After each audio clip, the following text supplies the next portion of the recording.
Nous sommes là ce matin parce que c'est le jour du comité technique paritaire départemental. C'est la première instance, disons, qui examine les mesures de carte scolaire au niveau des écoles du département. C'est-à-dire la carte scolaire, ce sont donc tout ce qui concerne les ouvertures, les fermetures de postes, les moyens affectés aux écoles dans notre département. Voilà. Donc là, c'est une réunion paritaire, administration, représentants du personnel, et qui sera suivie du Conseil départemental de l'éducation nationale, le CDEN, le 6 avril, qui entérinera, disons, qui validera ces mesures.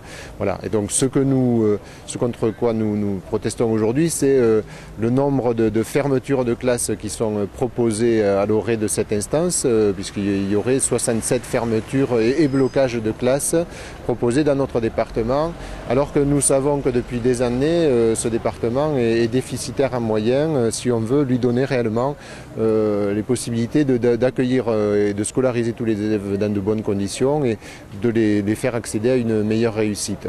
Voilà. Alors nous avons dans le département des seuils d'ouverture très élevés, puisqu'il faut par exemple 32 élèves de moyenne dans une école en maternelle et 27 élèves en élémentaire pour espérer une ouverture de classe. Ça, c'est déjà un premier élément.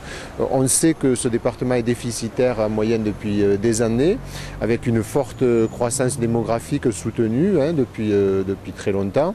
Et donc on voit là aujourd'hui la traduction des dizaines de milliers de suppressions de postes qui sont faites au niveau national aussi.